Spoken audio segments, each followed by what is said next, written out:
Shalom. Giving all praises to Yahweh Ba'Shem Yahweh Shai, Ba'Shem Rakah HaKodash. Double honors to the apostles, elders, great millstone, who taught me this truth. Sincere shalom to the hopeful elect. All right. It's your brother Matana. Back at you with another lesson through the spirit, power of Yahweh Ba'Shem Yahweh Shai. And I'm going to title this lesson, Baby Daddy Culture is a Curse. Okay. Baby daddy, baby mama culture is a curse. All right. Our nation is not supposed to, partake in this culture of a baby daddy and a baby mama. Now, what is the stereotypical baby daddy and baby mama? Well, I'm going to break that down.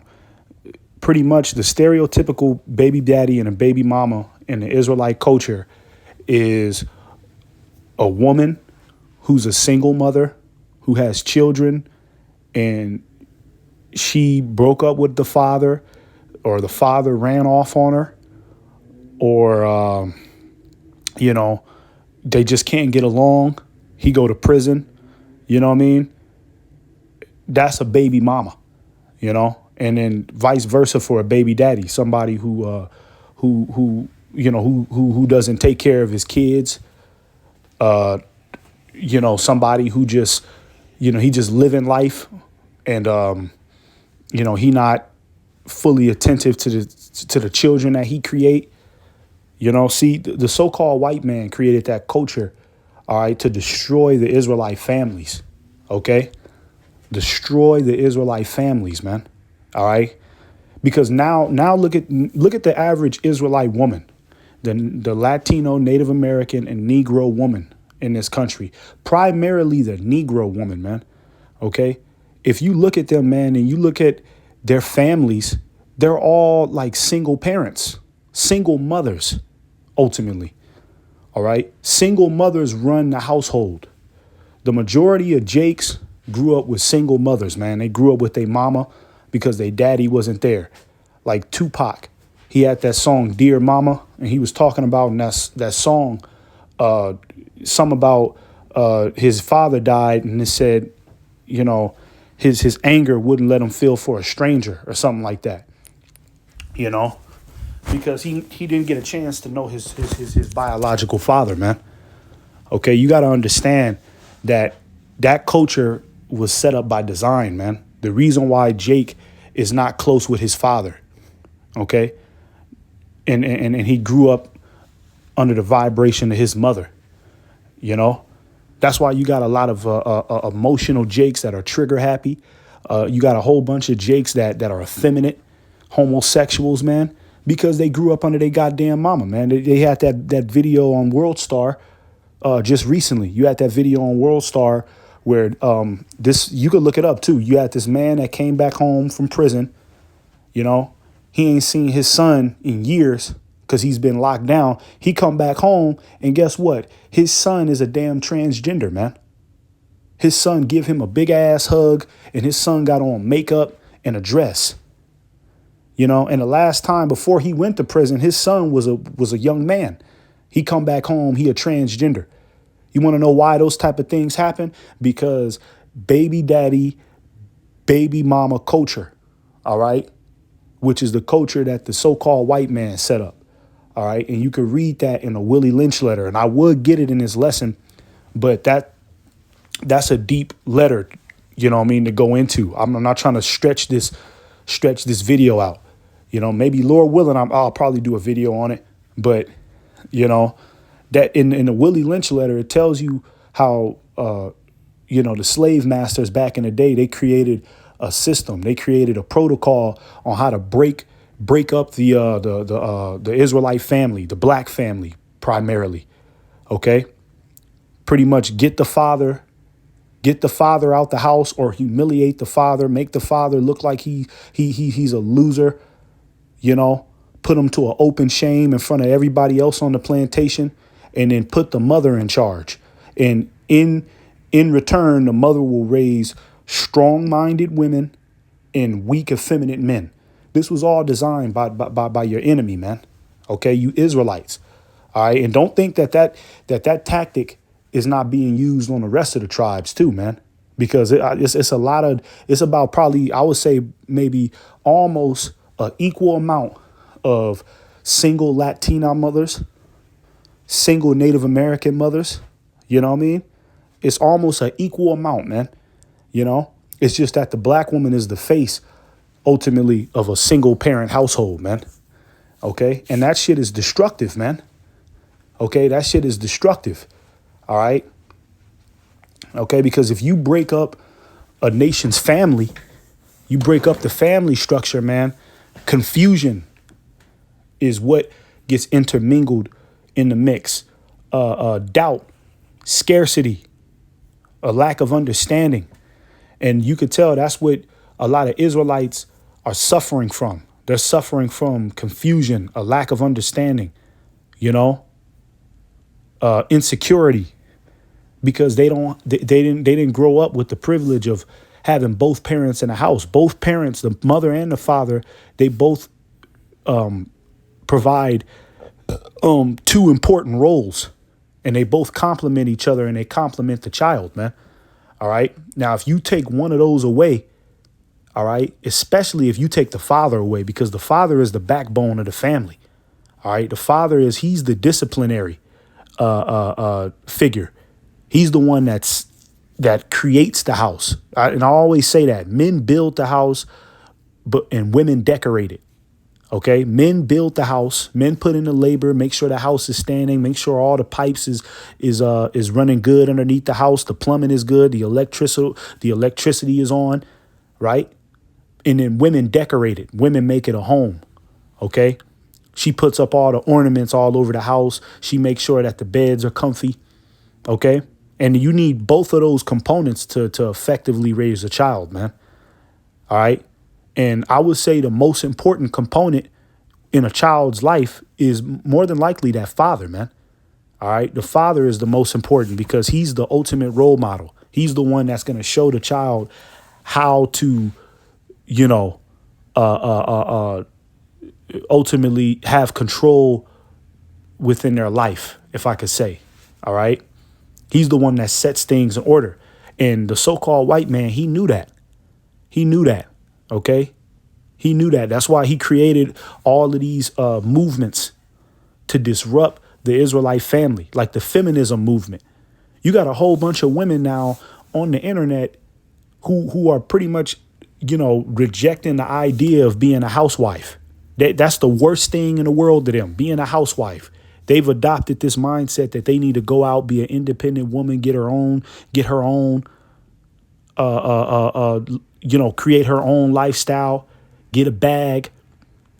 You know what I'm saying? Do it your way. You got it, girl. And then later on down the line, when they're about 35, 36, then they'll think about children and settling down and getting married. You see, something like that, man, okay, can destroy a nation. When all the women think like that, it can destroy a nation from the inside out, because that will mean that no women are interested in procreating. They're not trying to fulfill their natural purpose as women on this planet, man. And if they do have children, the devil has programmed them to, okay, well, girl, you could do it on your own. You don't need him. Be a strong, independent a woman who holds her own and who took care of the children on her own. You got women out here, man, that purposely break up with they child's father just for that reason, just so she can get the glory of, I did it on my own, me. I'm the breadwinner. You see?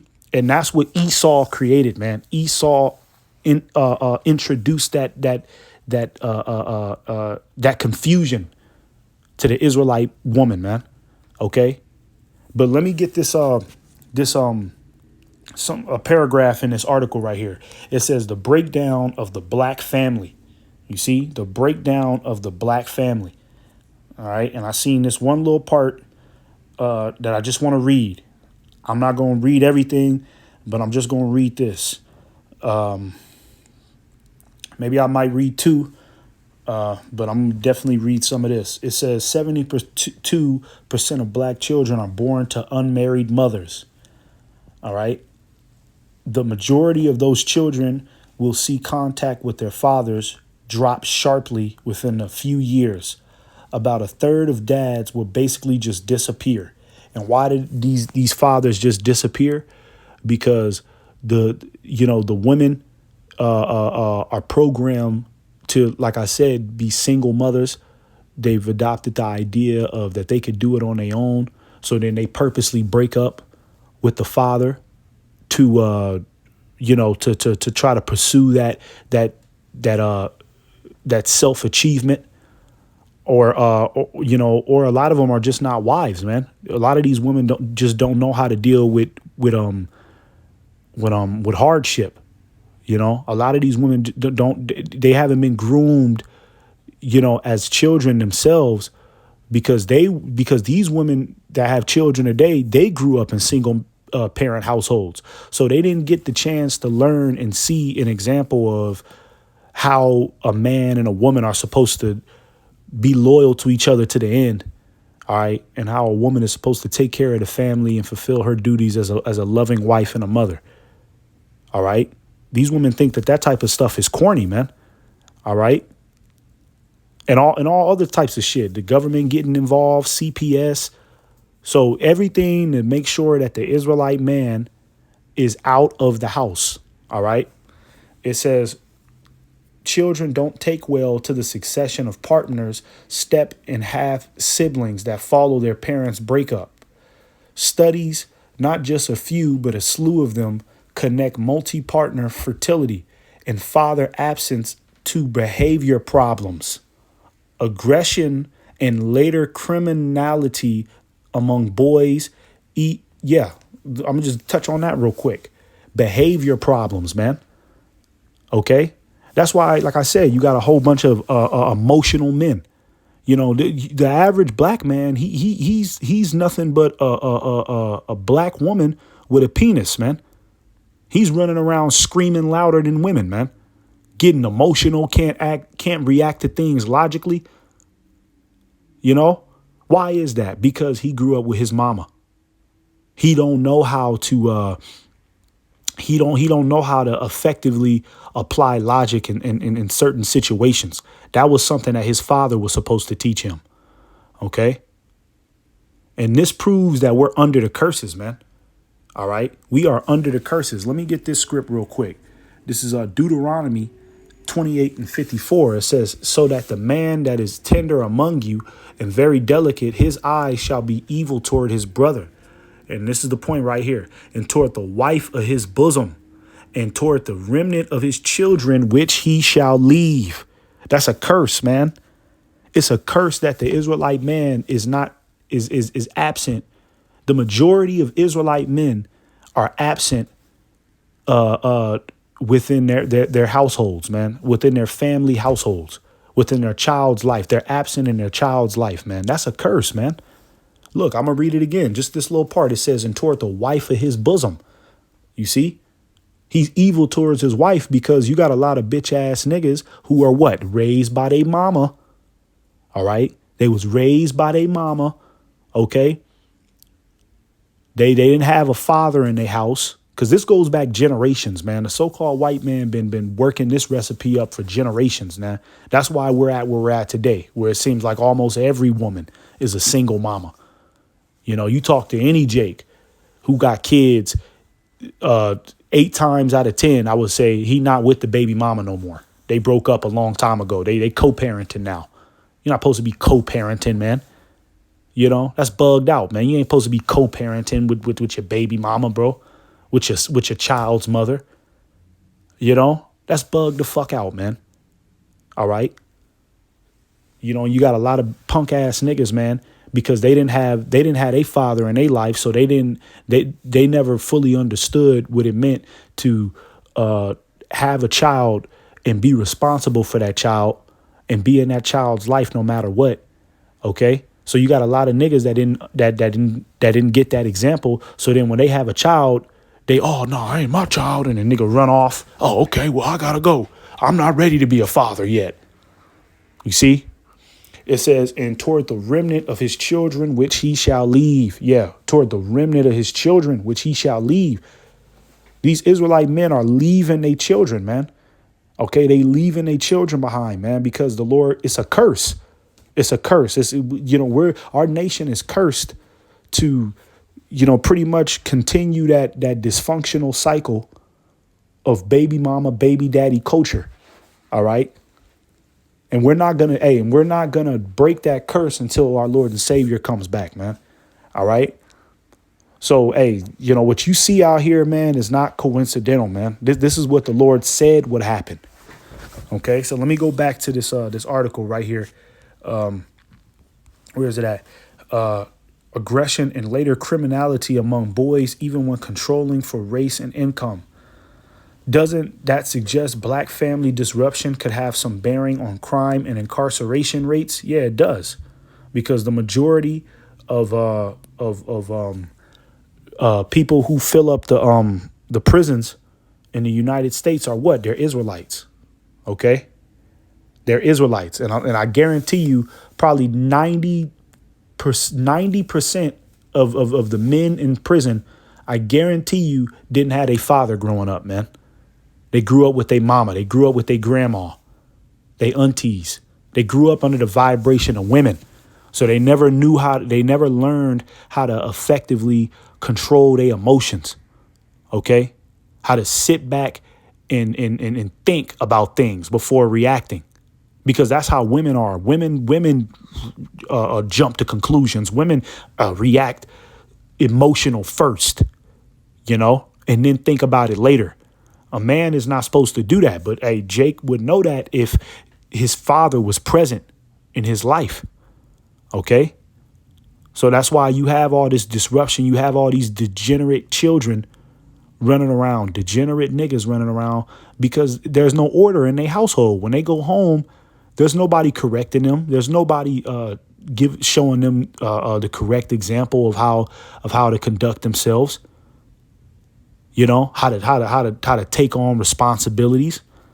They never got that lesson, man. All right. And I'm going to just read this and that'll be it.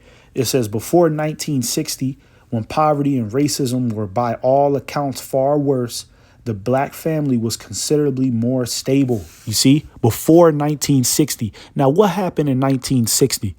The feminist movement. In the 60s, the feminist movement came, which pretty much a whole group of women, which were Edomites, because it was an Edomite woman who started the feminist movement.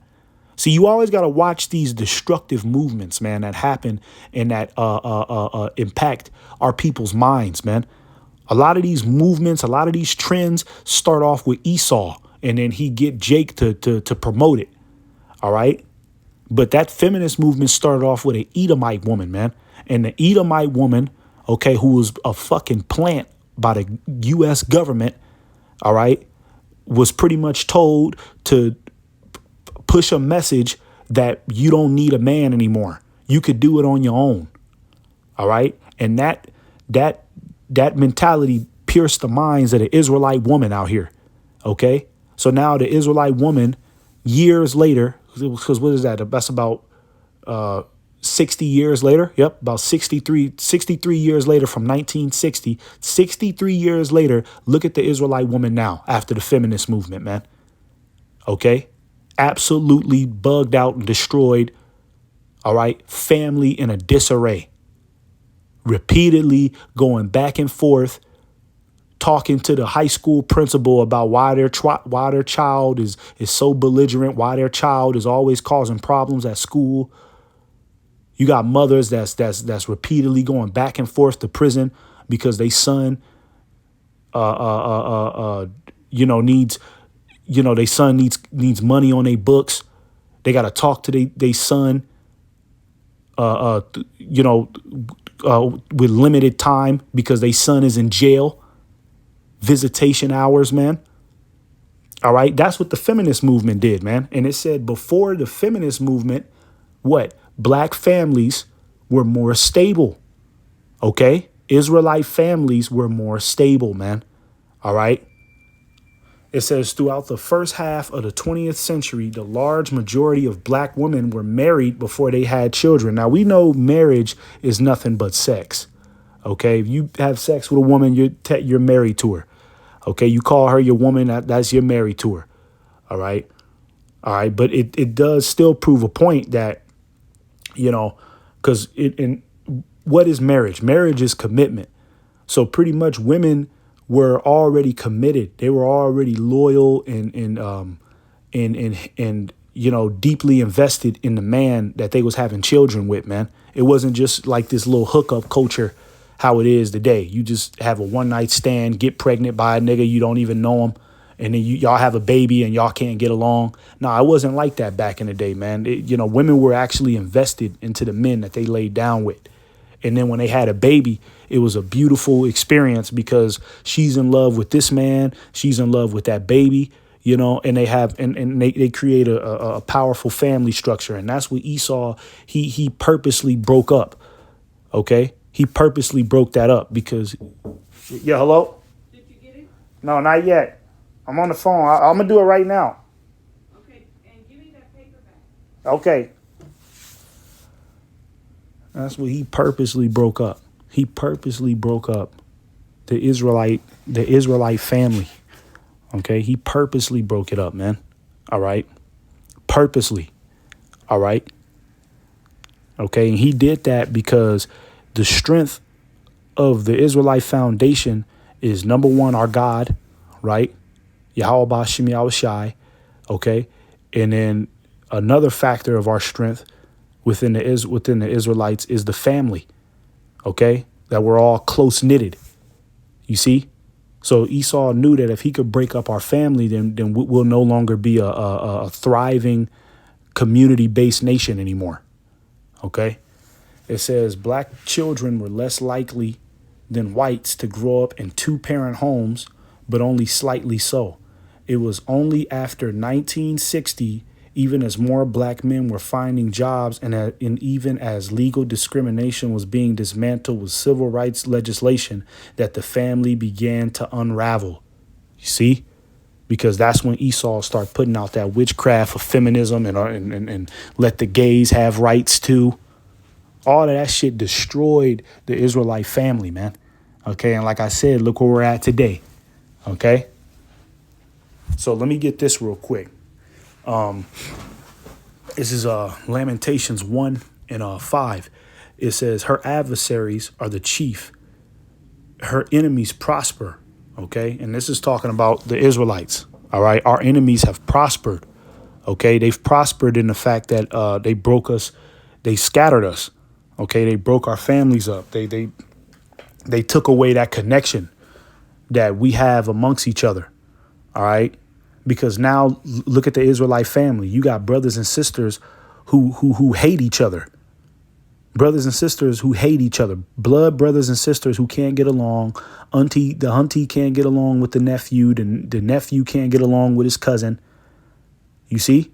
So our enemies have prospered because they've destroyed the foundation of our connection with one another. It says, for the Lord hath afflicted her for the multitude of her transgression. Her children are gone into captivity before the enemy. Yeah, children are going into captivity. How are the children in captivity? Because the children got to grow up with an unequal, unstable household. Because like I said, if it's nothing but just single mothers running a household, then what does that mean? That ultimately means that the child is going to grow up more aggressive, have behavior problems, possibly a homosexual, you know, a mass murderer, you see? So our children have been given up to the devil to have his way with them. CPS gets involved in shit, you know? And, you know, not to tell much of my business, man, but I got a son, okay? And yeah, I'm a co-parent. I'm not with my son's mother. You see? And you know, it's fucked up to the point with me. It's like I'm dealing with Esau's court system, dealing with my son. I got to see my son through the damn court. I got to get all types of legal documentation just to see my own goddamn flesh and blood, man. You know? You see? So my child is in captivity, man. I can't raise my child the way I want to because his mother got a different perspective. The court got a different perspective, man. You see? That's why the family is broken up, man. Okay? All these outside parties having opinions on the Israelite family, man. The Lord is supposed to judge the Israelite family, not Esau's court and legal system, man. Verse 6, it says, and from the daughter of Zion, all her beauty is departed. Okay? All of our beauty is departed. And part of our beauty as a nation was our families, man. Our family was our beauty, you know? How strong our individual households were. And that's what Esau, he had to break that up, man. He had to. Because, you know, our families were too powerful. We were too loyal to one another at one point. So Esau figured, okay, if I break them up and I cause confusion within their personal households, then eventually they'll all grow up and you know, and then get to the point to where they're at today, to where the women don't want to be mothers and wives. And then the fathers, if they do have kids, he's too pretty much irresponsible to take on the responsibility of being a father. So he'll just leave anyways. You see, that beauty is gone, man. It says her princes are become like harts that find no pasture, and they are gone without strength before the pursuer. You see, because our men are the men of our nation. Okay, the men of our nation are compromised, man. The Israelite man is compromised, so he got to play by the rules. Okay, he's compromised because he has to work a 9-to-5 job, and that's not good enough. You know, the son's mother, I mean, not the son's mother, but the child's mother, she's not ever going to be satisfied with him working a 9-to-5 job. That's why you see all these bonehead ass women getting on these podcasts talking about, I want a high value man. I want a man making $400,000. That's what these women are looking for. They're looking for an Edomite. The Israelite woman is looking for an Edomite. She wants the Edomite fantasy. So in her mind, she envisions, oh, okay, if we have a child, then we supposed to be having a giant house, white picket family. I don't want to struggle with a baby. You know, I don't want to struggle with a baby. I don't want to be in a position to where we have to pull out loans and my child has to go to public school. I want to live the glamorous life if I'm going to be a wife and a mother. Okay. And that's because these women have forgot that we're in captivity, man.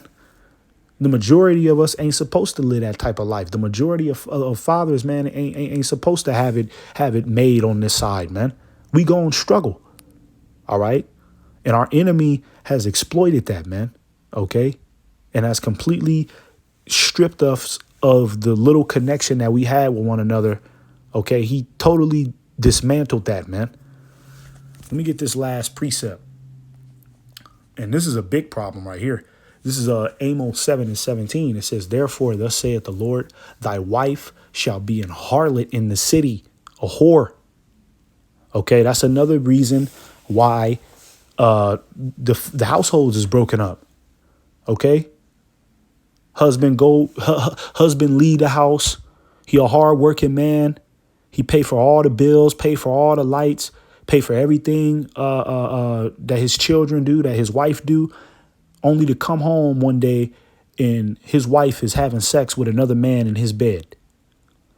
You see, that's breaking up families. The fact that these women think that they can have multiple sex partners. OK, she might have a baby with you, but then